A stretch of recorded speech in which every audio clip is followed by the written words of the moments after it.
obviously, I'm a very outspoken advocate of Israel. I just debated Jackson Hinkle. I talk about it a lot on my Twitter and also in my videos. So he has some questions. He's going to throw some hardballs at me, and I'm going to try my best to answer them. I just have to get him a link real quick so that he can, send this live out to his viewers as well. So 1 second. Let me just grab that. All right, I'm sending you the link right now. Oh, All right, just sent it. So while he posts that link, let me just talk about what's been going on in the past couple days. Obviously, Tel Aviv was bombed the other day. Israel, in retaliation, bombed Yemen. They bombed a Houthi stronghold, a port, an oil refinery that was used for military purposes by the Houthis. And now the Houthis are threatening to level Tel Aviv, which I'm sure they will accomplish very well. In other news, there's a lot of election stuff going on. Joe Biden dropped out of the race yesterday. Kamala Harris announced her campaign. Joe Biden endorsed her. Nancy Pelosi endorsed her. Barack Obama has not endorsed her, but plenty of other politicians have. So we're going to talk about that at the end of the stream as well. But we're going to start with Israel stuff. So whenever you're ready, man. okay. Yeah. So what I'm posting out on my story on Instagram is the question is, should the United States support Israel? So I'm gonna keep it as much about that, and I just want to throw some of those questions your way, Sure. and see your reasons why. I have a few specific areas of concern. Um, Sure. and let me just put this out. Okay, and there we go. So, you were asking me before we went live here what kind of conservative I am. Yeah, like how you would describe yourself. Right, and I describe myself as a Christian conservative. And when we look at the origins of the conservative movement, it is grounded in Christianity. But that's more macro. More micro, and zooming in here, I want to know, let me just ask you a more vague question to start out. Do you think that the United States has an obligation to defend Israel? I wouldn't say necessarily. Okay, that's an interesting question. I would say that there's kind of two parts to it. So, what do you mean by an obligation? I would say that the U.S. has an obligation to ensure that our enemies don't attack our allies, but I wouldn't say that the United States is like contractually obligated, probably, or like more. I don't know. It gets tricky because it depends on who's attacking them, right? Like I don't think that we have an obligation to run through the fire with Israel, but I do think that the United States has an obligation to its people to not allow its enemies to go unchecked. Okay. Let me try to be more precise in my question then. Sure. There's multiple areas I can go. Let me start here. Do you think that do you think the United States has a unique obligation to defend Israel in wars more so than any other ally? No, not more so. No, than so any other ally. no. Because I saw a few weeks ago, it may have been a week or so ago, that you tweeted that the IDF is the most moral military in the world. Yeah, I think that probably. Yeah, I think. You think more so than the Yeah. United States military? Yeah, for sure. Why is that? Because the IDF uses practices that the United States military does not use, right? Like the IDF goes incredible, and this is particularly in relation to their interactions with civilians and the minimization of civilian deaths. So I think that Israel goes to much greater lengths than the United States. Not that the United States doesn't go to great lengths to avoid civilian deaths, but I think the Israeli government goes to much greater lengths to minimize civilian deaths in the conflicts that they get into. Gaza is the most densely populated place on planet Earth. Now they're saying that Israel has dropped more munitions on Gaza than have been dropped in Hamburg, London, and I forget the last one, but 3 major cities that were bombed during World War II. And each of those cities had a death toll of 20K plus, which is almost the entire alleged civilian death toll of Gaza. It's the most densely populated place on planet Earth. There'd be way more people dead if Israel wasn't going to extreme lengths to avoid civilian deaths. Okay. that's I want to get back on that, but I still want to keep it about why Israel or the United States should support Israel. So, okay, you think that the IDF is the most moral military in the world, Probably. and we'll get back to that because I have some questions about that.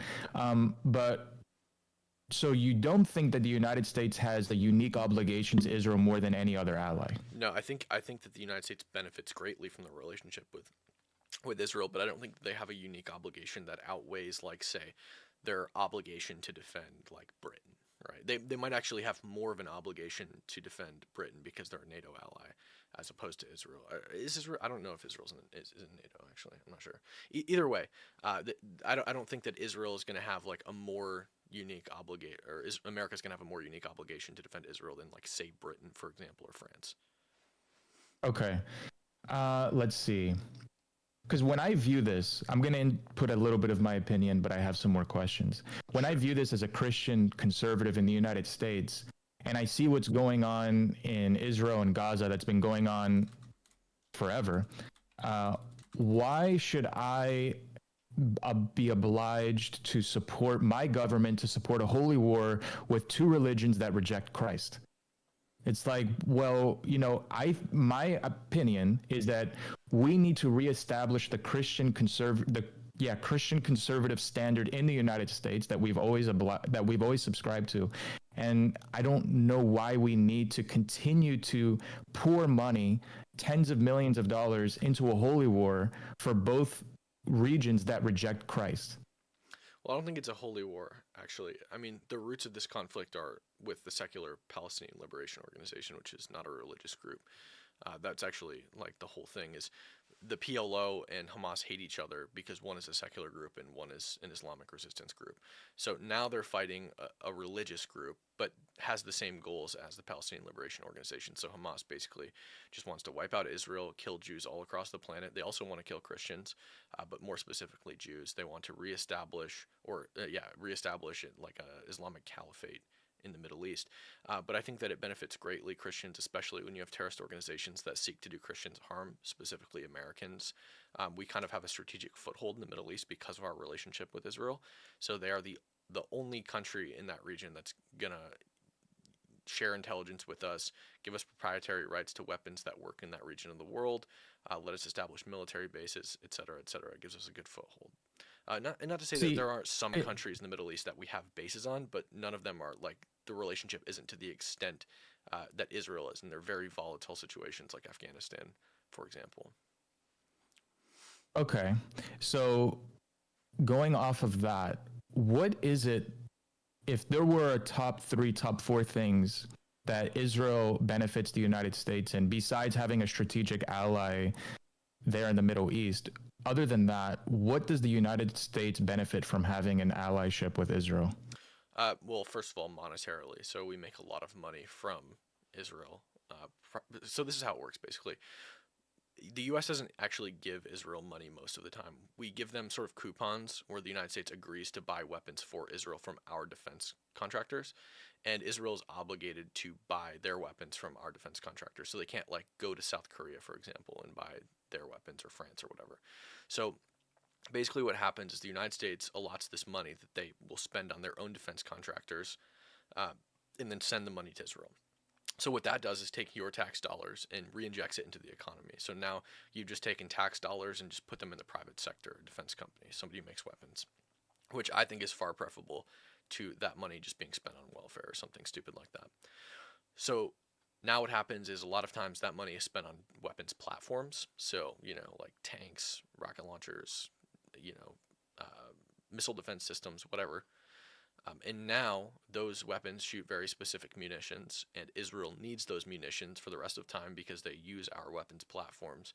And so they've essentially cuck-held themselves into having to buy American munitions, and they do that. So Israel ends up spending billions and billions and billions of dollars more than what we allot to them in coupons on U.S. munitions from U.S. defense companies, and that's not even considering commodities and other things that they buy from the United States. So that's just in terms of weapons. So we profit. Okay, so very greatly. monetarily, you're saying the United States benefits from Yeah, Israel. yeah. We make Strategically, the United States benefits from Israel. yeah we make way more money Okay. than we give them.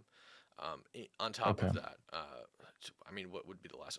I guess we also work on like weapons development with Israel, so we get sometimes advanced weapon systems from them, or like the ideas, proprietary rights to those weapons from Israel. So yeah, there's Okay, another benefit. so There's a ton of I'm small just side I'm ones, just but trying to get a broad overview of your opinion over Israel, and it's not that I disagree with everything you're saying, but I'm doing this before I get into some of my criticism, sure. so you can push back. But I think might as well I'll give you my first criticism, and it's the most recent thing that I've seen happen. When we look at the RNC, I think it was on day 3 of the RNC, they brought up a Democrat on stage, a Jewish Democrat that is suing Harvard for anti-Semitism, who said on Twitter Shabbos Kestenbaum. 8 days prior, yes, who said exactly on Twitter 8 days prior that he's a Democrat, still bought into the belief that Trump was elected because of Russian involvement in our election. So how is it, right? Because when I look at that, okay, and call me a conspiracy theorist, but I look at this Jewish student from Harvard who is a Democrat who gets a primetime spot speaking at the RNC. And then I think, well, I saw that someone that brought him there was an Israeli lobbyist. So it's like, well, how much control does Israel have over our conservative movement when we're literally platforming a Democrat? Well, I don't think that particular issue is about him being a Democrat. I think it's more about what he experienced on a college campus. And Republicans and Democrats can have things in common, right? I think that's actually a good thing. If Republicans and Democrats have things in common, there used to be a whole lot more that Democrats and Republicans agreed on, and now there's almost nothing. But one thing generally Democrats and Republicans agree on, depending on where you live, probably in Congress, depending on how radical you are, but not in like for whatever reason, city governors and mayors don't feel this way. Really progressive city governors and mayors don't feel the need to like protect people in their cities. And Chavos Kestenbaum is somebody who was subjugated to like harassment, and I don't know exactly what Chavos experienced on his college campus, but I can definitely speak to what I experienced on a college campus. I mean, in Los Angeles at UCLA, I got my ass kicked every time I went out there. I mean, I just got bear sprayed 2 weeks ago. They are beating me with shields. They are hitting me. They're slapping me. They're punching me. They're breaking my stuff. They're pouring coffee down my backpack. Bear And that spraying you. yeah, bear spraying me. And they pushed me to the ground. I smashed my head. They threw me to the ground outside their encampment. The last time I went to one of their encampments, I landed at the feet of the Los Angeles Police Department. They did nothing. I literally could have reached out and touched the boot of an LAPD officer after they pushed me. Right? Nothing. They didn't do anything. They didn't intervene. They were standing right there. They watched the whole thing happen. They watched me get brutally assaulted. I had spaghetti sauce all over the back of my neck because they dumped burning hot spaghetti sauce on me. So I think that's why Chavos was there. It was because Republicans and Democrats do, in this case, at least moderate Democrats, have a common goal to prevent violence on college campuses. And that's something that Republicans have stood on. Unfortunately, it's something that Democrats are just coming around to. They didn't obviously do anything during BLM. They didn't speak up about it during BLM. But now they are, and this is the same thing. I mean, these people on the college campuses that are doing these things, they're the same. They're the same people as the BLM people. What I would like to say back to that is that it's interesting that he's suing for anti-Semitism, and there's the anti-Semite bill that got passed through Congress not so long ago, which I want to touch on as well. But there's more. I would argue there's a lot more anti-Christianity that's in our schools. All the LGBT agenda is anti-Christian, and you could obviously argue it's anti-Judeo-Christian values. Why do they not bring anybody up representing suing for anti-Christianity? Why is it so important? And of all the people suing Harvard for anti-Semitism, they couldn't find one Republican. This guy's, I mean, he believes that Trump was elected because of the Russian hoax. He still is bought into that. That is optics wise. Whoever picked them at the RNC, if they care at all about keeping a good image for the Republican Party, bringing somebody up with such a radical belief like that is not good optics wise. Sure. Well, I mean, I think that the reason Chavos got brought up is because he's a plaintiff in a major lawsuit, and he's very recognizable, and he's been doing a lot of stuff related to that issue. Chavos is known way more for what has happened on the college campuses than he is for any electoral opinion he might have related to American domestic politics, and that's what he was there to speak about, not about electoral politics. And clearly, he's okay with Republicans because he spoke at the Republican National Committee. Um, another thing that I would say is I actually think that the anti-Christian stuff in college campuses and specifically in like primary school is like talked about unendingly. But the difference, I think, is that the people on the college campuses are carrying out actual literal acts of violence against people, as opposed to in schools. It's more so things that go against Christianity, but it's still talked about a lot, like unendingly. And there were definitely people at the RNC. I was there the first 2 days, so I wasn't there for Shabbos speech, but I left on the second day. There were definitely people who were talking about the LGBTQ stuff in schools and tons of other stuff like that that goes against Christianity. Trump talked about Christianity, but I think what makes it more, I think why people prioritize it and are willing to bring a Democrat, in to talk about that, is again because he's a plaintiff in major lawsuits related to this and the violence. Because I mean, correct me if I'm wrong, but I don't see a lot of like acts of violence being carried out against Christians on college campuses because they're Christians. At least not to the same degree that I see this happening on college campuses related to Jews or people who are supporters of Israel or whatever. You know what I mean? Like that. I mean, they're establishing like massive encampments and just beating people with metal poles. So. Okay. I mean, is there violence being perpetuated to Christians because they're Christians at college campuses? The question is there actually being violence being levied to Jewish people because they're Jewish, or is it to people that support the government of Israel? Because you're not Jewish and you got violent acts put onto you, right? And people attacked you, but you're not Jewish. So is it more so? Look, first of all, let me be clear about something. The supporters of Hamas are, I don't know if I'm allowed to use the R slur on here, or what words I'm allowed to use. I don't support them. It's a really definitionally retarded movement.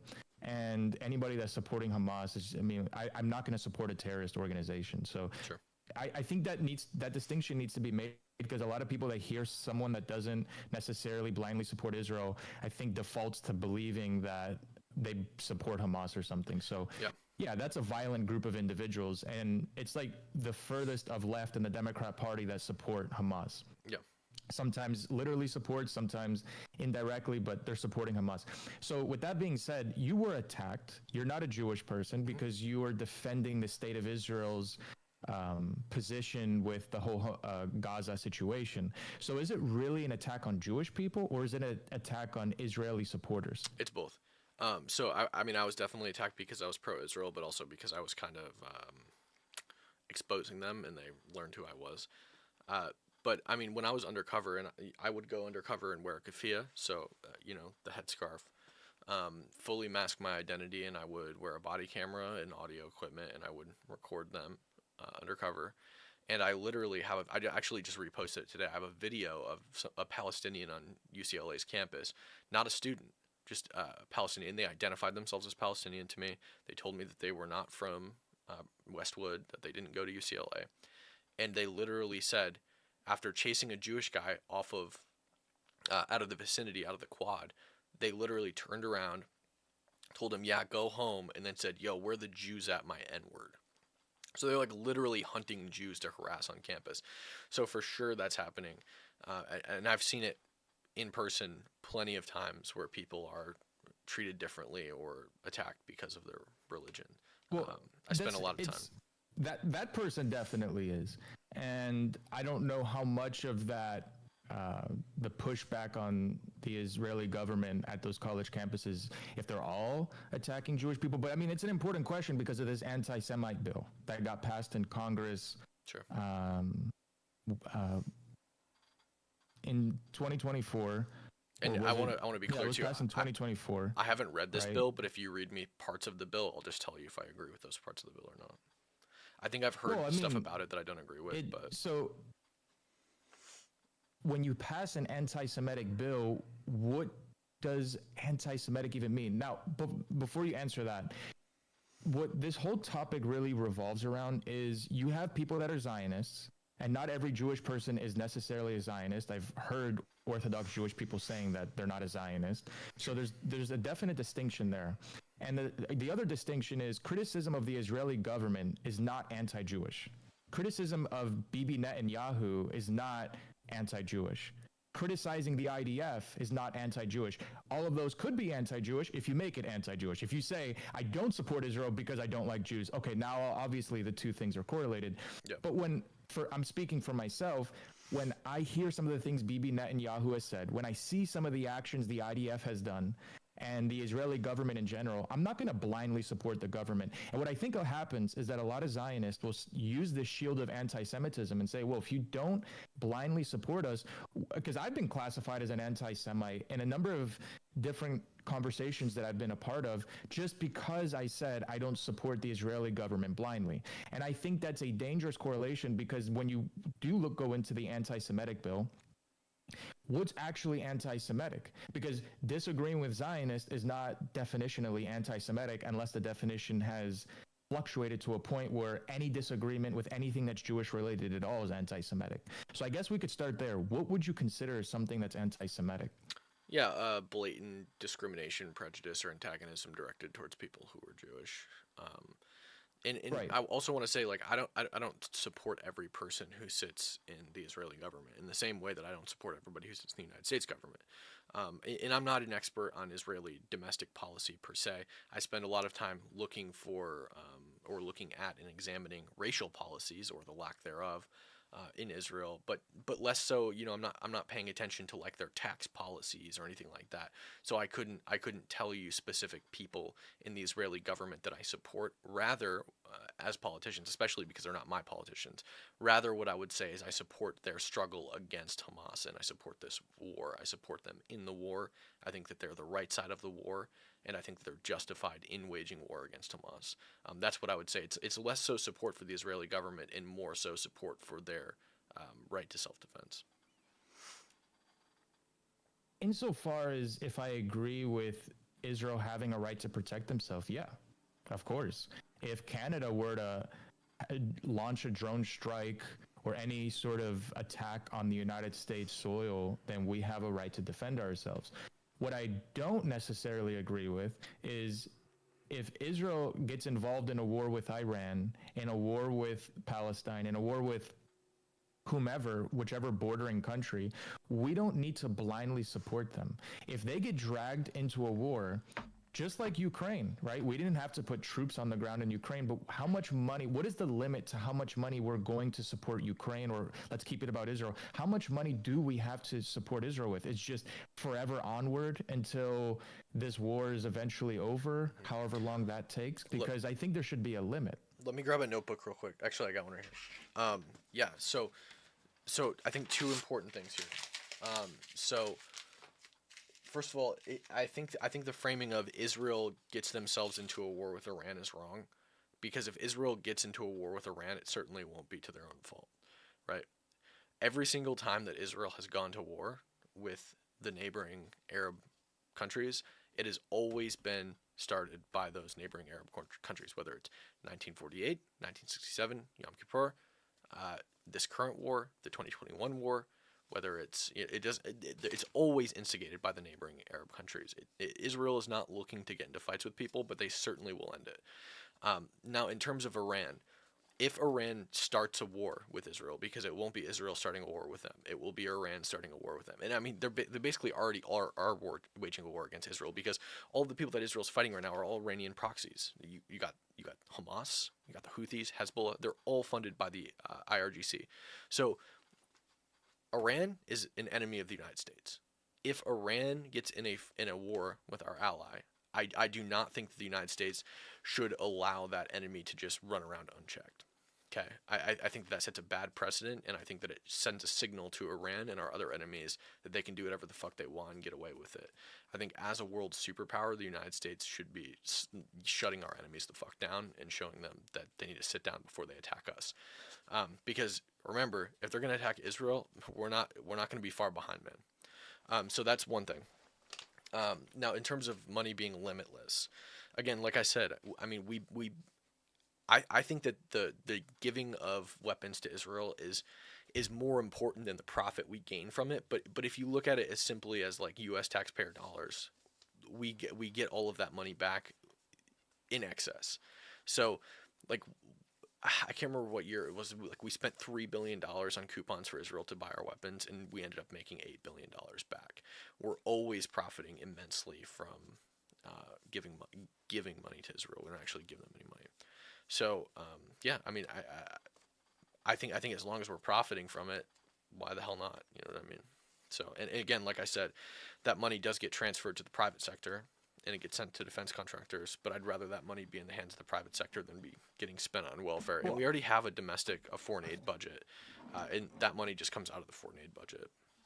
I don't agree with that statement. So long as we're profiting from it, why the hell not? Because I mean, sure, we might be profiting on it in the short term, but if this is going to lead to a world war, and then if Iran happens to be an ally with then Russia, and it's an allied with or any other world superpower, and this starts to bleed out into becoming a world war, I don't think that short-term profit's going to justify a long-term world war. I think that the Well, risk to reward ratio there oh, is I far disagree. more in the risk area. I actually disagree because I think that if Iran, China, and Russia are going to go to war with the United States, they're going to do it regardless of whether we give Israel money. And I think the more money that we give to our allies who are currently fighting those people, the more exhausted those countries become and the less likely to go to war with the United States they become. We have been bleeding Russia the fuck dry in Ukraine, actually. I've been very on the fence about Ukraine aid for a long time, but recently I've been kind of coming around to it. We've been spending a lot of money, which just comes out of our foreign aid budget, and we have just been running Russia dry. Like they're literally using makeshift vehicles in Ukraine right now to fight that war because they can't afford to send better things. We have killed so many fucking Russians in Ukraine just by sending Ukraine weapons and letting the war rage on. We are we are Let's we are fatiguing the hell out of Russia, and I think that if we can do the same to Iran, all the more power to it, especially if we're profiting while we're doing it. let me pause you there. I There's many avenues we could go with foreign policy and international wars, and obviously it's a necessary question to ask in this conversation. But I want to try to bring it back to more of Israeli influence in the conservative movement, Sure. and I want to because I have some other questions about that to see kind of gauge where you're at on it. But the conservative movement in general. Obviously, we're not a monolith, and obviously, not everybody since we're not a monolith, is going to agree with what I'm about to say. But for the most part, we're for free speech. And the real test of free speech is if somebody says something that you disagree with, allowing the person to say that. And when I look at major conservative organizations, this is where my real criticism really starts coming into, okay? Because a lot of what you're saying with the foreign affairs part, I don't necessarily disagree with the right of any sovereign And nation to defend themselves. I That's why want I didn't want to be too much on that. I want to Since make a it's a real conversation between you and I do want to highlight more of the criticism that I have of what's happening within our own conservative movement. sure. So to get to my question, right? Yep. When I see Candace Owens working for, outside of Fox News, perhaps the most influential, the most successful conservative organization, Daily Wire, that labels themselves and markets themselves as uncancelable, that actually had a billboard of Candace Owens with the label uncancelable back in 2022 or so when they first hired her. Why is it that when she started speaking on a subject, exercised her free speech that had to do with the Israeli situation, that she got fired within a few weeks? Yeah. So I just want to hit 2 points quickly on the last thing we talked about, and then I'll move into Candace Owens. So, in Sure. addition, I think the chat made some good points that I forgot to make. Like with the Ukraine thing and with Israel and fighting Iran, there's also zero U.S. personnel risk there. So like we're killing thousands of Russians, tens of thousands of Russians, and not a single American soldier is dying. In addition, somebody made a really good point that not supporting and fighting doesn't equal no war. It equals no allies when war comes, which I think is a really good point. Like I said, if Iran, China, and Russia want to go to war with the United States, they're going to do it regardless of whether we fund Israel. So the Candace Owens thing. So Candace Owens lately has been like a serial liar. Like they hired Candace Owens because she was this fax machine like Ben, and sh- I don't know what's going on with her, but she's just lying in every post she makes, like blatantly, and not even trying. Um, Yeah, but let's she go has to what become. she was doing before she got fired, because Oh what yeah, she's no, doing now is irrelevant to the reason sure, they sure, fired but her. I think even then, like especially then, there's a lot of speculation that she was probably trying to get out of her contract with the Daily Wire, and that's why she was doing that. But it seems like she's still doing it, so maybe that wasn't the case. Maybe she's just declining. I don't know. Maybe she's getting lazy. I'm not sure. I don't think that Candace Owens was canceled. The Daily Wire never said stop watching Candace Owens. They just fired her because she was bad for business, like super bad for business. Because it wasn't just about Israel that she was lying. She'd been telling untruths and going haywire for a long time. Whether it was on stage or whether it was in her videos, she claimed that Israel is apartheid because when you go to Israel, there's a Jewish quarter, an Armenian quarter, and a Muslim quarter.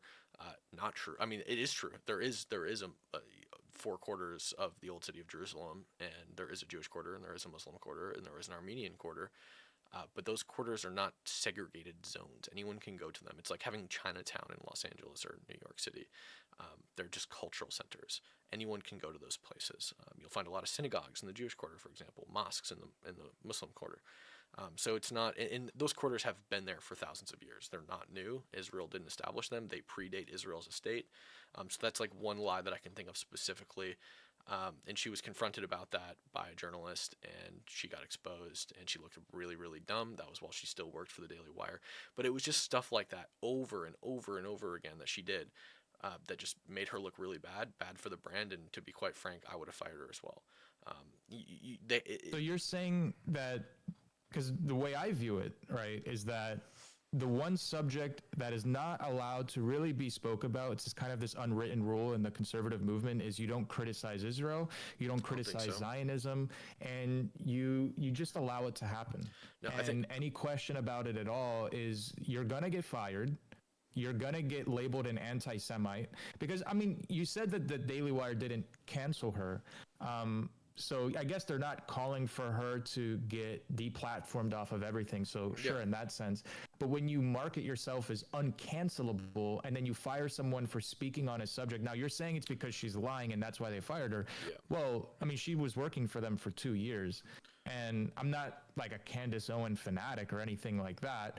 But I'm just saying, looking at the situation as objectively as I can, that must mean that for 2 years, she didn't all of a sudden become a liar after getting fired. She must have been lying behind closed doors if she's a liar. She must have been lying about other subjects if she's a liar. Well, I don't know, and there's because a lot of people that work for Daily Wire. So most why was it people, only when she spoke about Israel, then all of a sudden they pulled the plug on her? I don't think that's necessarily the case. I think it's because she was publicly lying about it, and doing it pretty obviously and intentionally as well. She said that, like the Muslim quarter, for example, she was in Israel. She was recounting her experience in Israel, and if she was actually in Israel, she would know for sure that those are not segregated zones. So she was blatantly lying there. Well, But in addition to that, like I don't think on that particular point, if unless my memory is mistaken, she said that she was visiting Israel and her tour guide told her that information. Now, granted, yeah, as a all public the signs, figure, the you signs should do your own research in before Jerusalem. making The a signs are public also in statement. English. The signs are also in English in Jerusalem. So there's no fucking way that happened. I'm just Like, saying so, what she said, right? so I'm just saying what she said. the But signs, even the if signs that was true, generally even are. if she was somehow mistaken, but but even if she was somehow mistaken, okay, I still think that as any public figure, you should do your own research before making a public statement like she did. Okay, Yeah. so insofar as that, I agree with you. But if she was genuinely mistaken, I mean, she's not you can't to make this claim that she's lying means that there was intent to lie, and if she was for sure there genuinely mistaken, then she was just ignorant on it. You can see it by like what she's still doing today. Like she just made a video where she lied like 20 times about Bella Hadid and her family story. She said that her family, Bella Hadid's father, was kicked out of his home, or her grandmother was kicked out of her home while she had Bella Hadid's father in her arms, by a Jewish refugee family they took in. Total fucking lie. Like, never happened. The father changed his story like 10 times. Like, total lie. And Candace contradicted herself like 10 times. To your point about people lying behind closed doors, I don't think that's necessarily the case, or I think it's going to be based on conjecture, because like, I don't know about you, but I do this for a living and I do this all the time, and when I'm done doing this, when I'm off camera, like generally when I'm with my friends, I don't want to talk about politics. Like, I just want to screw around, I want to drink a beer and hang out. I don't want to be talking about politics all the time. So I don't think that there would have been an indication of that. And also, it's even if there was, it's going to be this thing where like they don't want to fire her. You know what I mean? Like she brings in a lot of views and makes a lot of money, but when she's constantly tarnishing the brand, eventually it comes to a point where you have to. And again, I don't think that it was because of this topic specifically, but I think that it was because she's lying so much, and maybe it was because she's slightly, identifying or aligning herself with leftists. But I don't know. Okay, let's zoom out of Candace Owens then. Let's just zoom out. Let's go to the most. I think my brightness is kind of It's all right. going haywire here. But let me zoom out of Candace and let me go to another. Sure. Probably the most notorious figure on the right wing. I'm not going to say the conservative movement, but let's say the right wing. I know where we're going. Here's where I think I know where we're going. Yeah, I think you do. But just in terms of TOS, I'm not going to say the full name, but Sure. everyone will understand who I'm talking about. The Groyper movement, right? The guy that leads the Groyper movement. Let's just leave it at that, right? When you look at that, right, and in no way do I agree with, I mean, first of all, I'm a Christian, he's a Catholic, he wants a monarchy, and I support the founding fathers movement of establishing a democracy in the United States, separation of church and state. So just fundamentally, I already disagree with like his core policy of wanting a Catholic monarchy established in the United States. So just on that front, I'm absolutely not going to agree with his at least economic or whatever foreign policy you'll call that. But with that being said, okay, we do exercise free speech on this side, or so we do say that, okay? And Sure. Free speech, as long as you're not yelling fire in a movie theater, you're not calling for violence on any individual or group of people. Yeah. You can say whatever you want. And it's a very disturbing thing to see that when an 18-year-old, I think he was 18 years old at the time, I don't know everything he was saying, but so far that I know, he wasn't calling for violence on anyone. He was asking questions about Israel. He was making perhaps anti-Semitic remarks. I don't know everything that he was saying, but why was he debanked? He was banned off of airlines. He was obviously ostracized from any conservative movement. I thought that on this side, we are for free speech. Why would we try to censor someone and then stand by it and justify someone being censored that, as radical as he may be, he's still on the right wing? Yeah. So as far as Nick goes, I think that Nick is a total and utter piece of human garbage. He repetitively says that he hates Jews. He repetitively says that he hates black people. The last time I debated Nick, he was arguing that black people are genetically inferior, arguing the warrior gene. With that being said, I don't think that Nick should be censored. I think that he should be allowed on Twitter. I think he should be allowed on YouTube. I think he should be allowed on Instagram. I think he should be allowed on Twitter. I'm not in charge of those platforms, so I can't ensure that he is allowed in those places. He is allowed on Rumble. He puts videos on Rumble. He started Cozy TV. I'm pretty sure he started it. I don't know about the debanking. If he was debanked because of his views, I think that's totally wrong. However, okay. I think that might have been in relation to J6, though. I'm not sure. The airline thing, from what I understand, he literally threatened to stab the gate worker at the airline. So okay. that really makes a lot more sense than, oh, they just saw it was Nick Fuentes and banned me. That's what I understand. Right. That's what I've heard from people who are familiar with the situation, who are friends with people who are formerly Nick's best friend. So that's what I understand there, is he threatened to stab a gate agent. I don't know anything about the debanking. So I think it might have had something to do with January 6th, but I don't know. I haven't researched it. But I did used to watch Nick pretty often because I had a roommate who watched Nick, and it was, I would watch his shows and laugh at them because it's literally just, he's like, yeah, we hate Jews, we hate women, we hate black people, like all this shit. It's terrible. I've met Nick. I just saw Nick like, I don't know, a month ago in Detroit. He was at the People's Convention. At the AFPAC? Yeah, at the AFPAC thing. David Duke was there, the former Grand Wizard of the Ku Klux Klan, who says that Nick is his comrade in the end of Jewish supremacy or whatever. And then Nick says, oh, well, I didn't invite David Duke there. It's like, okay, so all of your friends were with David Duke. Like Sneeko and Jake Shields, they were all like interviewing David Duke. So you're telling me that you didn't invite him there, but all your friends were okay, then you and I can at least agree to... Because obviously you don't represent, and I don't represent all of the conservative movement, but you and I can at least agree to, no matter how crazy it is, as long as it's not calling for violence, like threatening to stab a staff member at an airport or something like that. Of course, that's breaching free speech.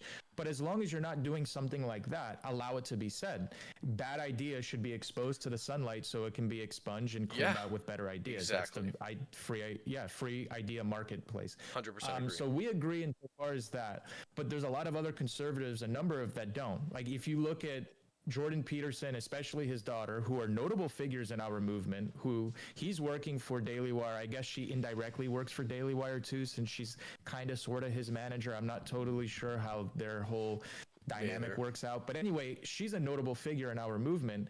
And when she goes on, also bringing up Nick again, she's calling for not only Nick, but any Groyper to just be censored. And I'm not saying that you agree with that, but when I see stuff like that, as much as I disagree with what the Groypers are saying, the standard, the precedent that we are on this side is free speech. We shouldn't be limiting speech. And that's kind of it about this. I have some other points that I wanted to bring up. I'm not trying to make this too much about any one person or any one topic, but I guess that, you and I do agree there. Totally, that we don't want anyone to be censored so long as it's actually abiding by free I also speech think it laws. empowers the Groypers. Like the more they get censored, I think the more empowered they feel and emboldened. Exactly. So I think that it's bad all around. It just creates a bigger I problem. mean, that's And the more they get censored, the more Nick can be like, you guys are disenfranchised. They're trying to shut you guys, and they believe it. And so then they go out and they harass people, and my comments that's the same for any fringe group that supports any fringe ideology, any crazy conspiracy theory.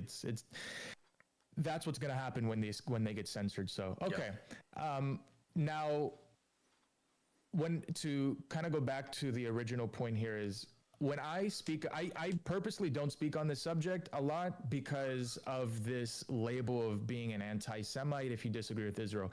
I'm circling back to that because that's my main, or one of my main core arguments for why I don't know if I agree with the movement insofar that we label somebody an anti-Semite for disagreeing with Israel.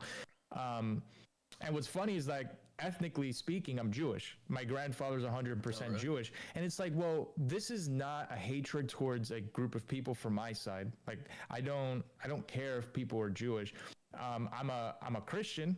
I believe Christ is king. I don't think saying Christ is king is anti-Semitic. I think that Daily Wire was kind of floating out the idea that it's anti-Semitic depending on how you use it. I don't think saying Christ is king is ever anti-Semitic. So, yeah, I guess, I mean, the crux of my argument here is why is the right wing acting sort of like Black Lives Matter supporters are when you criticize BLM? Because when you criticize BLM, what do they call you? A racist. But what are you actually criticizing? The organization. Could you be criticizing BLM because you don't like black people? Yeah.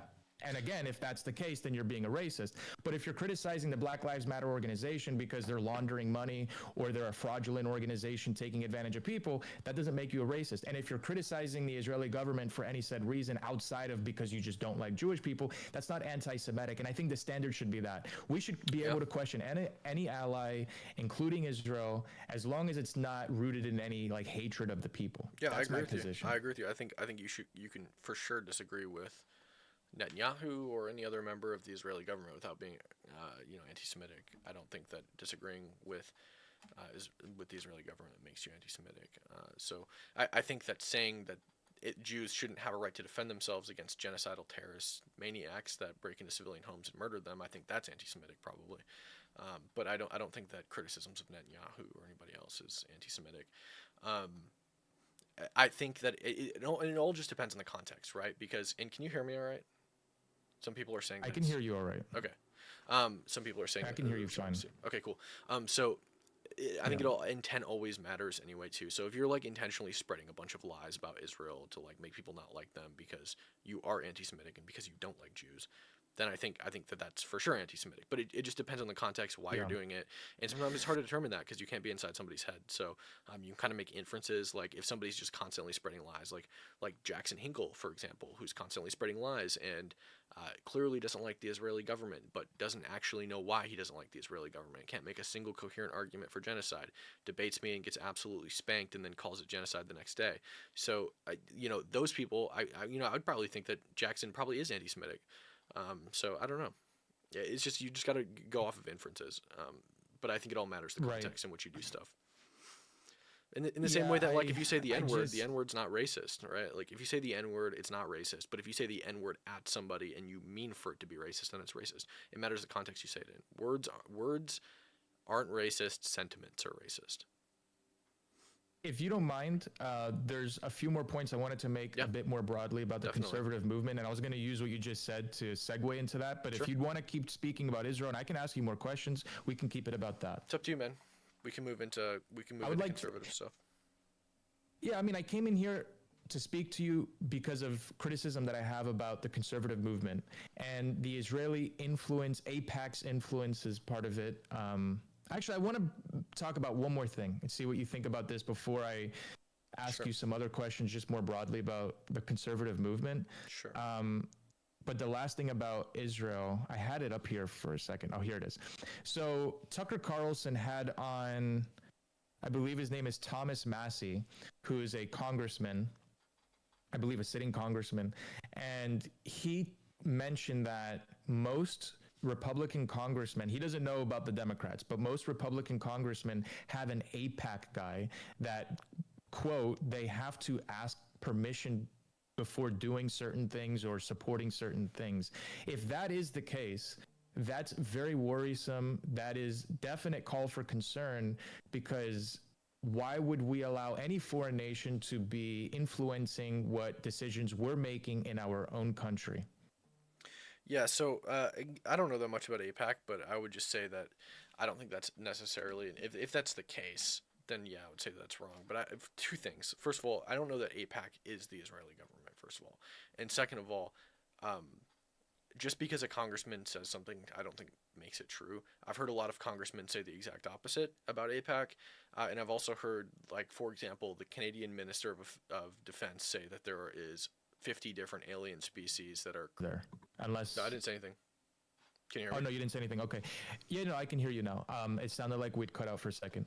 But what would he gain from going on a platform as big as Tucker Carlson's as a sitting congressman to allege such a lie? I just don't know what. If anything, he has more to lose from that than gain anything Yeah, I from mean, it. it's conjecture, right? We don't know what his motivations are. It could be anything. Like the same way that we don't know what the motivations of the Canadian Defense Minister, which is their equivalent of the Secretary of Defense, saying that aliens are real and there are 50 different species. We have no idea what his motivations were in that. We don't know what Thomas Massey's motivations were. We don't know what like George Santos' motivations in saying the exact opposite are. You know, there could be an intricate web of motivations that we don't even know about. So. Who knows? Okay. Maybe, I mean, maybe Thomas Massey's getting money from somebody else to I'm trash just APAC. saying, watching that, it is worrisome that if what he is saying is true, right, and I don't know why he would be lying, and I get when you bring up that the Canadian government representative that said, whatever he said about aliens. I mean, it's much more believable that Israel has a special interest group influencing our conservative movement, since that's our number one ally. Most Republicans would agree. That makes a lot more sense. There's a lot more points of that to believe than floating out some radical like alien theory. And there are special interest groups Right. that lobby the government, and there are super PACs who give money to politicians, and it wouldn't surprise me that that's the case at all. But what would be surprising to me, and what would be incredibly hard to believe, is that each member of Congress has a specific person in this PAC that they have to report to, and that person gets the final say on everything the politicians do, especially if the entire government knows about it, including the president, because he served in Congress. It would be incredibly difficult for me to believe that, especially when You said again, because it cut out there for the last 4 seconds. I think it would be incredibly hard to believe that there is this shadow super PAC that gives money to politicians and has the final say in everything they say and do, everything they support, if every person in the government knows about it and not even the anti-Israel people speak out about it to that degree. Okay. So I would find that to be super far-fetched. I'm not saying that it's not the case, and I'm not saying that I would support it if it was the case. I would definitely oppose it if that was the case. But I just think it would be very hard to believe that it is the case. Okay, and then now last question I'll ask about the Israel before, and I don't want to take too much more of your time after this. It's just more you're good. You're broad good. I slaughtered criticisms you for a of the minute. conservative. Okay, but what do you think is the reason all of these U.S. presidents go over to Israel, wear a yarmulke, and kiss the Israeli wall. What's up with that? I think it's just to show solidarity with Israel, who's always getting attacked. They usually do these things like when wars break out, when Israel gets attacked. So I think it's just like showing solidarity with the enemy. Like I think a lot of those But photos. why wear a yarmulke though? Yeah, I think it's just. Yeah, I mean, I'm not saying it's not cringe. I'm just saying that, like, I would never wear a yarmulke. I'm not Jewish, so I think that it would be actually disrespectful to do so. But like, I mean, Trump did it, and I think that happened in 2021 when there was that like breaks out. They go over to like show their support for Israel, and they kiss the wall or whatever. So, yeah. Yeah, I mean, it's not. I mean, as a sitting president, yes, Trump did it, but J.D. Vance did it. Sure. Yeah. Charlie Kirk did it. Yeah. A lot of. I mean, I know Charlie Kirk's not a president. It's just like, what's up with that? Why are you going all the way? I can understand going to Israel and shaking their hand or meeting with Orthodox Jews or Zionists there in Israel, but why are you putting on a yarmulke and kissing the wall? Like, I just don't. I think it's just to show Honestly, solidarity. if you want and my support opinion, for Jewish people. if you want my honest take on it, it looks like for a Christian to go and do that, like a humiliation ritual. Like, why are you going there to do? I just don't understand that. You're a Christian. Like you said, that even seems disrespectful. You're a Christian. Why are you putting on a yarmulke? You're not Jewish. You didn't grow up Jewish. You're not even ethnically Jewish. Like, yeah, you can be in solidarity without doing that. I just don't understand why that has to happen. Sure. Yeah, I mean, it's just choices people make. I don't think there's anything sinister behind it. I don't think it's like, anything sinister. I think it's just politicians doing what politicians do and going and showing solidarity when conflicts break out. Especially when I think it's most understandable for Trump to do it because he's the president, and he is like the leader of the foreign nation that is showing solidarity. But I mean, I don't have an issue. I mean, I think it's fine. I wouldn't do it personally because I'd feel disrespectful. But like, I don't have an issue with other people doing it. I think. I get it. I get the argument that it's or more so a posture of showing solidarity. But imagine how it would look if Trump required that, hey, I'm not going to fly to Israel and kiss the Israeli wall. You're going to fly to the United States and kiss our border wall with Texas and Mexico. Well, you're going to kiss our wall. The border wall with Texas. Like, what if he would? It's not like a significant cultural. It's a wall. It's a wall. Well, I mean, Netanyahu is coming here. I mean, this week actually, Netanyahu's coming to the United States. So, like, I mean, but it's not. Imagine if Trump said, "Put a cross on in the United States, take your yarmulke off, and kiss our wall." Can you imagine how that would look for the Jewish people in Israel? Can you imagine if like that's what we required they do? If you want our support, you come to the United States, take the yarmulke off, wear a cross, and kiss our wall. That would not be a good look. I don't think a lot of people would like that very much. Hold on, let me just check something real quick. Like, it honestly would not surprise me at all if like an Israeli member came and showed support for Christians, like wore a cross or something. And wore a cross, and then like kissed some sacred monument. I don't think that that's going to happen. It would not surprise me. I don't think that needs to happen either side, by the way. I don't think anybody should be doing that. Sure. I mean, listen. Like I said, I think it's fine. I don't have an issue with it. Sure, it can be kind of weird sometimes, but like, you got to think these are politicians. Like, it doesn't surprise me at all that like they would go do this thing, or that Netanyahu would like touch a cross or something. You know what I mean? Like, it does not seem out. It doesn't seem far-fetched or crazy or anything like that. That a Jewish person would take a picture with a cross, or that a Christian leader would. I don't know if Netanyahu specifically has ever done it. I'm sure there's been some. Why do we all do it? I mean, I didn't do it. You didn't do it. I don't know. We all did it. No. But I think again, I think it's just. I'm speaking figuratively. Yeah, sure. I think it's just our movement. I think it's just a show of solidarity with you. Let's see what did Israel do after 9/11? Like, I'm sure there was something.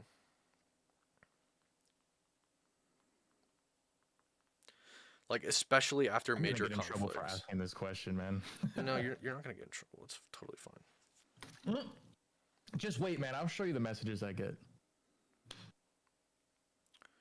Like, I don't know. It's just politicians being politicians in virtue signaling. It seems like a one-sided solidarity front, though. It seems like, yeah, there's an act of solidarity. But yeah, the other thing is too is like America is not required to do that, to go to Israel. Like American leaders aren't required to go do that. So you know what I mean? They're doing it because they're politicians. Required, but they're looking for optics, is what they're doing. Like, I think But it's you pretty see, obvious. okay, look, Cam, I get that argument, right? I'm not saying that as a politician they're not doing it for any other reason. I get that, but why is it so one-sided? Especially if Israel wants our allyship more than we care for their allyship, since you said we're the ones benefit. Yeah, we benefit more than they do. Or did you say that they benefit more than? No, I'm sorry. Hold on. Let me benefit. not mix things up. Well, I mean, Israel benefits that's more from our allyship than we do with them. we benefit more monetarily, but I mean, it would be hard to hash out who actually benefits the most. I think what's important is the United States is benefiting immensely, and Israel's also benefiting immensely. Well, then let's just say 50-50 beneficial. I know a lot of people might not agree with that, but let's just sake of argument 50-50. Why is it 100% of the time we are going over there, putting on a yarmulke and showing solidarity? I don't think that seen it's, Bibi Netanyahu. I don't think it's 100% of the time. I've never seen Bibi Netanyahu or any official Israeli government official coming over here and wearing a cross or kissing like the cross or anything like that. Like, again, I don't think that it's 100% of the time. I'm sure that Israeli leaders have done gestures to the United States or people who live in the United States to show solidarity when things happen. The thing is, like, the United States doesn't get attacked a lot, so there's also not as much need to show solidarity as opposed to Israel gets attacked like every 10 years or less. You know what I mean? Or like in the case of micro attacks, like missile launches, like every day. Wait. Even if we're not the ones getting attacked, we are helping them when they get attacked. They should want to show solidarity with us. Sure, so anyway, that's fine. Look, but I think it's just an side, innocent gesture. My point is neither.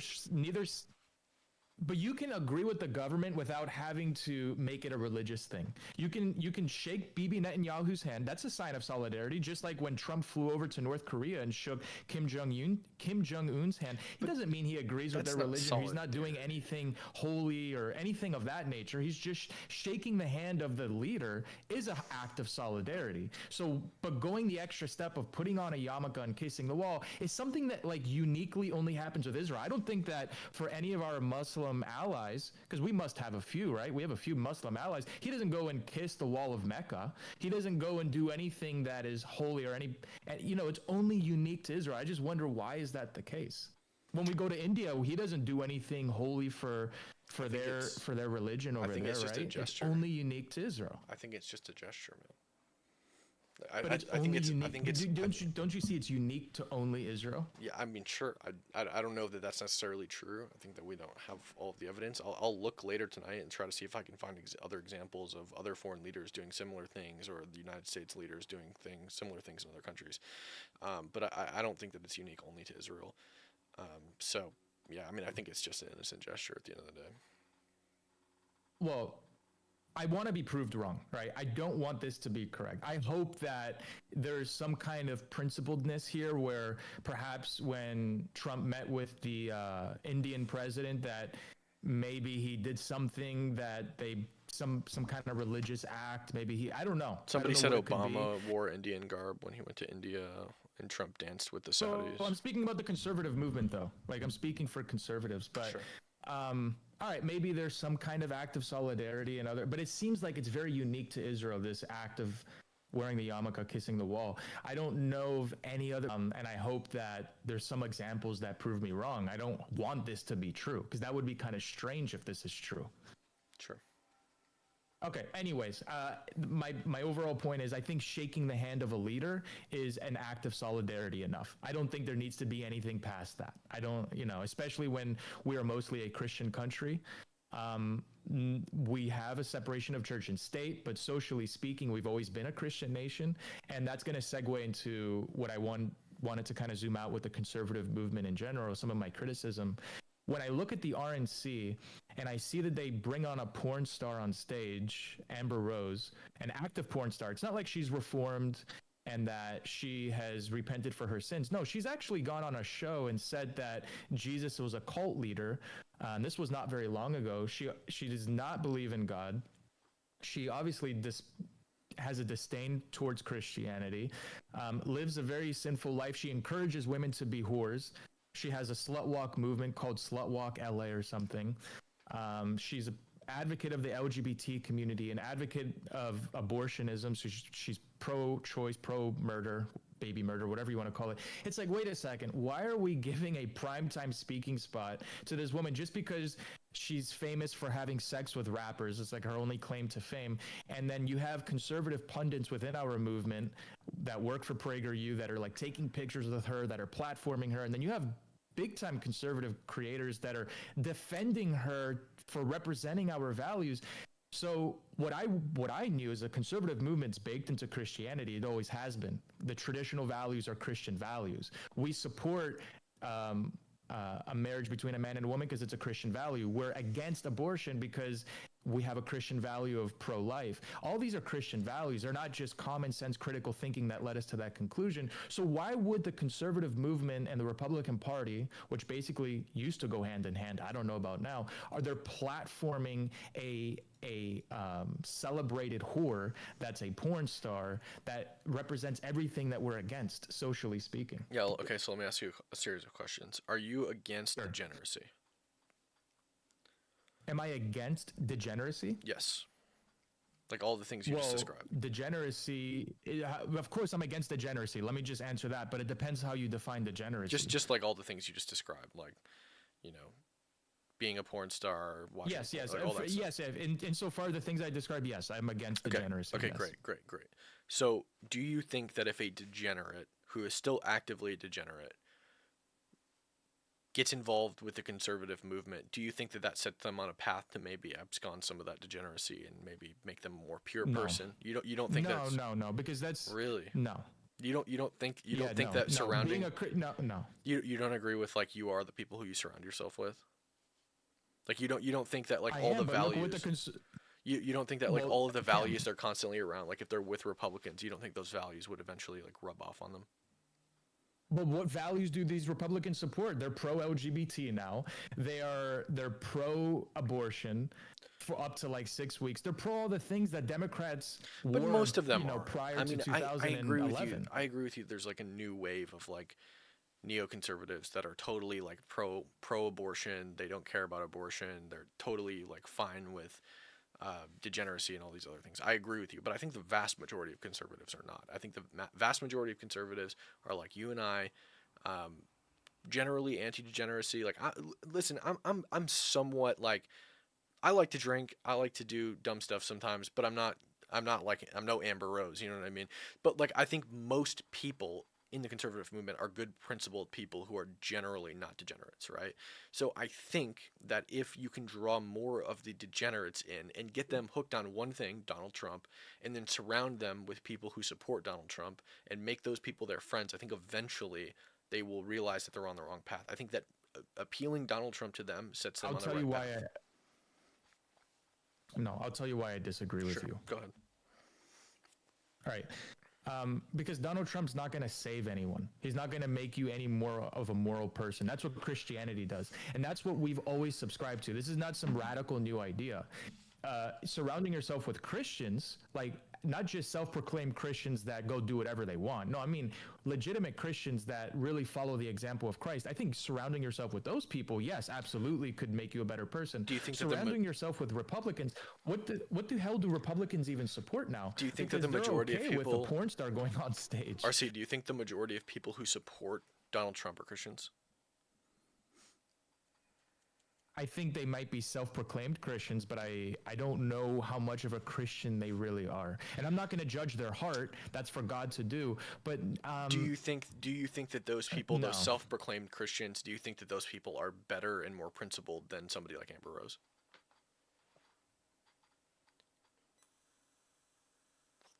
Come on, a little bit at least, right? No, I know many Christian women that are such whores, or they post super promiscuous pictures, and then you have guys on our side that call themselves Christian and they sleep around all the time. Do you think that posting and they watch pornography and they're okay with it, and they justify sinning, and it's like what makes them any better than someone trying to abstain from that kind of stuff? Do you think that posting clothed promiscuous photos is better, a step up from having an OnlyFans?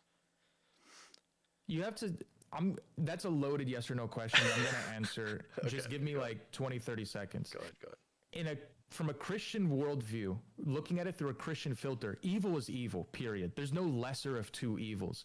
And if you're going to act as a degenerate, the definition of sin is missing the mark. and God's glory is the mark. So anything short of that is missing the mark. There's not worse or better. There's just evil, right? Wait, so if you're you don't going think to that act opposite of the way God wants you to live, it's just as bad as anything else. do you think that all sins are equal? Yeah, I think all sins are equal. I think the only sin that's not equal, biblically speaking, is blaspheming the Holy Spirit. So you think that like murder and masturbation are on the same playing field? I think that a sin is equally weighted as another sin. Yes, because God is perfect, right? You have to understand it from our view. God is perfect. So anything outside of that perfection, God hates sin. But we It's are not all perfect, just as right? bad. But we are not perfect, right? And God knows that we'll sin, right? No, correct. Yeah. But there's a big difference between living in sin and justifying the sin you're living in versus agreeing that, yes, I do sin, but I condemn the sin that I do. Those are two big distinctions. But do you think that bringing those people into a conservative audience that tends to be more Christian and tends to be at least more principled than like whatever losers they're hanging out with presently, do you think that could bring them to a point where they might at least acknowledge that the things that they're doing are wrong? Or realize that the things they're doing are wrong? Because Amber Rose had that awakening. She talked about it in her speech. She had that awakening where she realized she went from hating Donald Trump, thinking he was racist, to realizing that he was the best hope for the country. So I think that it's not far-fetched to believe these people could also wake up to realize that the things they're doing are wrong. So okay, hold on.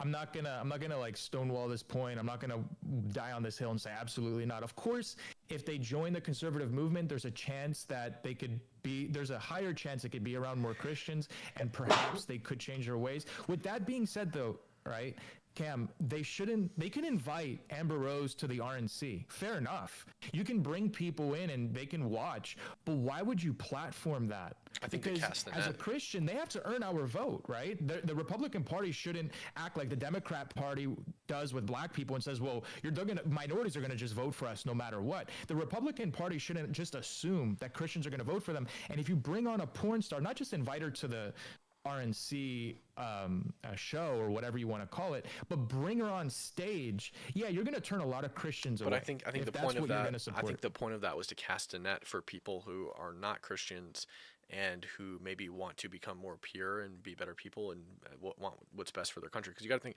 there are lots of voter blocks in this country, and not all of them are Christian. They're also trying to appeal to young people, which is a totally different demographic, and most of them are not religious. They're trying to appeal to people who are not Christians. Your mic, bro. Sorry, is it still screwing up? It might be Discord. Chat, can you guys hear me okay? I didn't mean to interrupt you. No, you're good. There are lots of voter blocks, and I think that the Republican Party is also trying to earn the votes of people who are not in the Christian voter block, and lots of people in the United States are not in that voter block. Lots of young people aren't. Lots of people who grew up in maybe impoverished situations, especially in like the hood, they're not, especially minorities, a lot of times aren't Christians. Or maybe they are, but they're non-practicing and they don't hold like the same values that you hold, and they partake in degeneracy and things like that. I think that casting the net with somebody who woke up to realize that Donald Trump was actually a good candidate, I think casts the net well to those people and will cause those people to be surrounded by people who will be a good impression on them.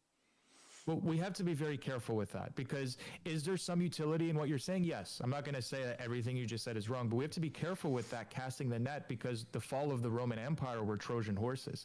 And if we bring Trojan horses into our movement that look to gain popularity, gain money, and I think there's, I'll just say the names. I don't care. There's people like Xavier, people like Emily Saves America that I think absolutely are just part of our movement because they've been tokenized by our movement. Like, you hire promiscuous women, you tokenize them that she's borderline attractive. You tokenize gay black hired guys, Emily, though? and then you bring them into our movement, and then they benefit from things financially. They benefit from things with some kind of level of fame, and I think that starts to tarnish our movement. You have to be very careful. Like, you can cast a net. You want to bring more people in, but you also don't want to bring Trojan horses. I don't think RC. I don't think anybody hired Emily, though. She doesn't work for like an actual company. I don't think. She just makes content. And the thing is too with Emily is like she doesn't describe herself as a conservative, as far as I know. It seems more that rather than her appealing to conservatives, she appeals to conservatives. Like, conservatives watch her content and enjoy it, rather than her saying, oh, all the conservatives have to follow me or whatever. I'm a conservative, blah, blah, blah, whatever. Like, it seems more so that conservatives just found her and started following her, as opposed to, whatever. Well, I mean, okay, you can say that no one's hired her, but she's gone on Fox News. She's gone, and it's Sure. not just those two, right? I'm not trying to make this about any one or two people. I'm not trying to just make this about Candace Owens or Nick Fuentes or Xavier or Emily Saves America. I'm just saying that when I'm zooming out here and I'm looking socially speaking, right? You can have economic policy and you have social policy, okay? And we look at this culture war between the left wing and the right wing. Forget economic policy, okay? Socially speaking, culturally, what separates the left from the right? Because when you bring in people like Xavier, you bring in people like Emily, you bring in people like Amber Rose, and they start blurring the lines like, well, what really does the Republican Party stand for? I thought they stood for Christian principles. Do you think? But it seems like all these lines are getting blurred, and what really separates them from the left wing? Do you think that Trump can win with just Christian votes? I don't think that he just needs Christian votes. I don't think that he can only win with Christian votes. But I don't think that, what are we willing to sacrifice? Like, I don't mean that he has to go up there and advocate for a theocracy. Obviously, right? You can still support Christian values and get people to vote for you. I think most people, when you look at the 10 commandments, whether they're Christian or not, they would say that if someone followed those 10 commandments, that's an objectively good person. Sure. So you can still advocate for Christian values and not only get Christian votes. There's a lot of people that support a Christian candidate that are not Christian. Sure. But you got to be very careful when you look at the roots of the conservative movement that are definitely grounded and rooted in Christianity. When you start to separate away from that and you start to, take out the groundwork of what started our movement, traditionally speaking, the fact the nuclear family, what does that idea come from? The Bible. Well, I don't think. I think a lot of those. I think a lot of those things actually came in the 50s with Dwight D. Eisenhower, rather than like the founding of the party. The party was founded as an anti-slave party. Not the party. I'm talking about the conservative movement. Sure, the modern conservative movement. Yeah, and I also want to specify something for the chat. He's not a groyper, so I just want to make that clear. Like, RC's not a groyper. He's not. I told you, bro. I told you people were gonna start coming at me, man. You see, that's the problem. Is like, I know that you know better, but a lot of people, the moment they hear like any criticism of Israel or any criticism of the government there in Israel, immediately, oh, you're a groyper, you're an anti-Semite, you're this and that. It's ridiculous. It goes to prove my point of what I was saying earlier. And by the way, RC did come on here, like, truly questioning, not like, I want to dismantle. He didn't come here wanting to dismantle all of my arguments. I actually invited him here because he's more on the fence about Israel, and I thought that it could serve well to answer some questions about the situation, and maybe those questions would also appeal to other people who are on the fence. So yes, I think that, bro, what would be, and I'm not saying that Candace Owens is the best person to have this debate, but if you could have somebody like Candace Owens debate Ben Shapiro, I think we need to, because obviously there's conflict within our own movement on this issue. I think we should expose that to the sunlight and have those two powerheads like that go at it in a debate and exchange ideas. Sure. Yeah, no, I think that would be good. I think there should be more. I think that's another issue within the movement too, is there's not a lot of debate happening. There's debate from people like us, that are down here, but there's a lot less debate up here with the big people. And they have more to lose, but I mean, I created my career on debating, so I'm good at it, man. So, well, to kind of, I guess, sum it up here, tie it up here, we have to be very careful of who we allow into our movement. For example, okay, Blair White, who's a tranny, I don't think is a conservative.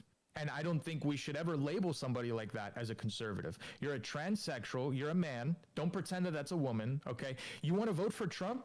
By all means, you can vote for Trump. You want to attend the RNC? By all means, you can attend the RNC. We should never give a primetime speaking slot to somebody like that. We shouldn't even pretend to call them a conservative because it's in the name conservative. What the hell are you fighting to conserve? And we're fighting to conserve, socially speaking, our traditional values. And we should never label somebody that's a transsexual or a drag queen or anything like that as a conservative. Because then you start blurring the lines of everything. And really then at that point, right, when you bring people like Amber Rose and Blair White and you label them as representatives of the conservative movement or representatives of the Republican Party, socially speaking, what separates us from the other side? Sure. Socially Yes. speaking, no, like honestly, like socially speaking, at that point, right? What separates us? If we're not willing to stand against some of those degenerate values, what separates I mean, us? this is more your thing. I mean, I don't spend a lot of time on culture war stuff. I spend more time on like policy, economics, and like geopolitics, as opposed to like culture war stuff. The only culture stuff that I really spend my time on is like systemic racism and debunking that in the United Okay. States. But so I don't know where I stand necessarily on the culture stuff. That's more your thing. So Okay, I'm just well, not but going to Cam, assume I my mean, position. do you hear what I'm saying though? Like, Yeah, I hear if you. socially speaking you blur the lines, then yeah, economic policy we have differences, and yeah, we want to tax less, and we're more pro capitalism, and we are I mean, more for for for the me, entrepreneur for and the. me, But policy and economics are paramount for me. So like, if somebody is like a transgender, but they support like the principles of the founding fathers in terms of economics and like domestic policy, then I'm happy to have that person on my side if they're an outspoken advocate of the policies that I support. So I don't know. I think we're just gonna disagree there a little bit. I don't disagree with all that right, or we can disagree. Huh? I don't agree with that person's like philosophy in life in terms of like what they're willing to do to their body or anything like that. I think that it's stupid. Of course, I think that most people do, right? But I'm not gonna, I'm gonna be happy that that person as an individual is supporting the same economic policies that I am, right?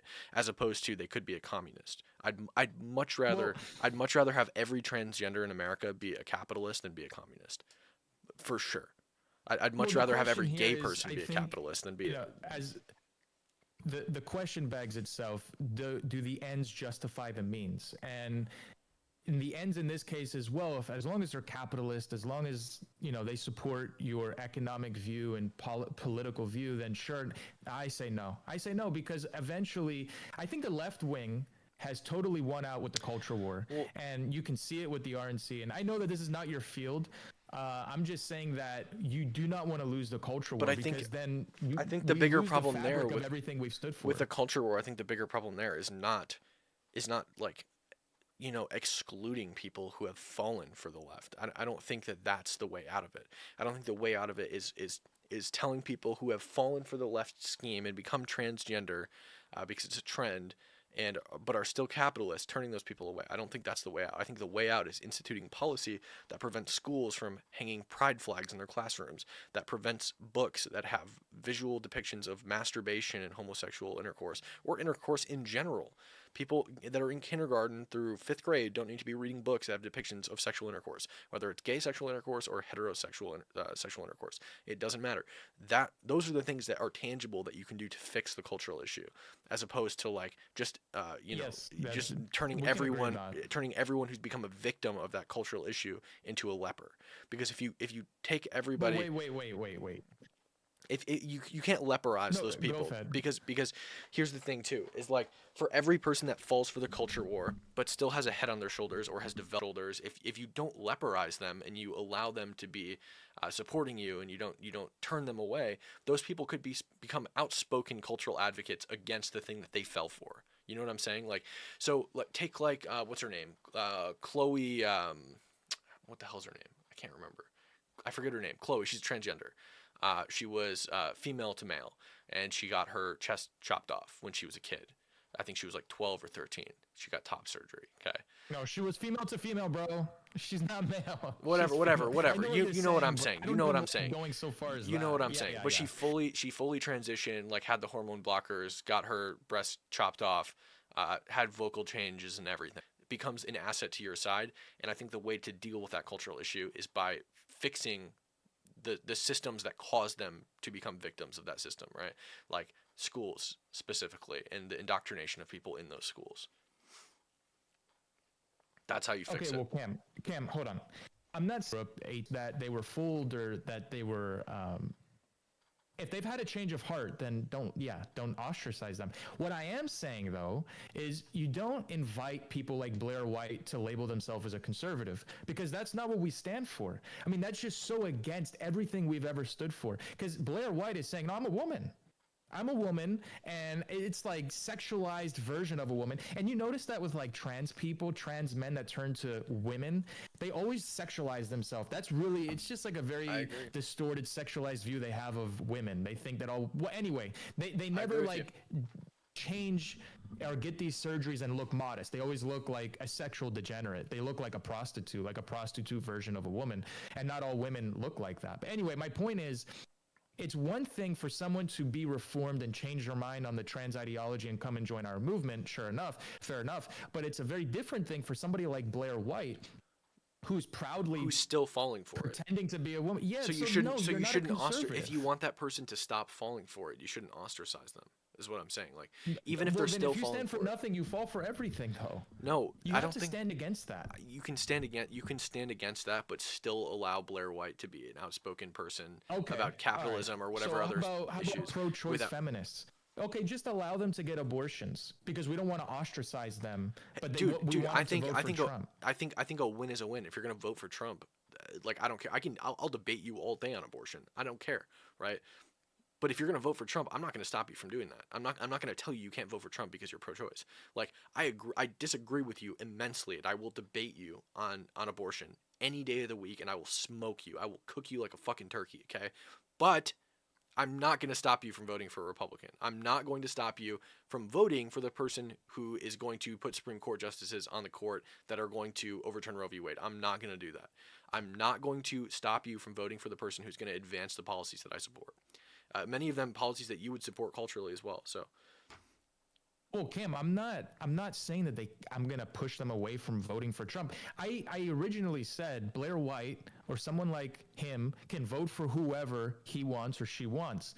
But what I am going to push back on is you're not going to join our conservative movement. You're not a conservative, in other words. But what does it mean? What does it mean to join the conservative movement, though? What does it mean, like, to follow conservatives on Instagram and vote for Trump? Like, what does it mean? No. What a conservative movement is in the way we talk, the way we act. If you dress like a whore, or you're a guy and you sleep around with a bunch of women and you justify it and you think it's okay, you're not representing conservative traditional values. Because part of being a conservative is not just economic. That's part of it. But it's also the way you act, the way you dress, the way you behave, the way you talk. There's a traditional element to conservatism that's baked within the movement. And if you reject that, then you're definitionally not a conservative. Sure. Yeah. You can be a Republican, but a conservative doesn't represent that. And I think the Republican Party should be very careful before they start blurring the lines and pushing away the conservative traditional standard and saying, well, we're casting this big net. Sure, you can want more people to vote for Trump. Be very careful when you change your identity, though, because the RNC identity, the GOP identity has always been grounded in traditional values. Always. Sure. Always.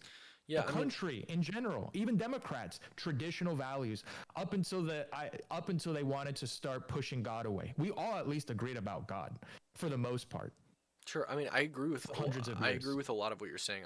I just really think we also have to be super careful about ostracizing people who have fallen for the left. I think that is the most dangerous thing you can do because it pushes more people, including them and people like them, away from voting for the policy issues that we want to advance. So you're saying you're hesitant of what I'm saying because you don't want to ostracize any potential I agree voters. with a lot of what you're saying. I just don't think that we should tell them they can't vote for Republicans or they shouldn't vote for Republicans or ostracize them from the movement or they say we want to vote for Trump and we say you're not one of us. You know what I mean? Like.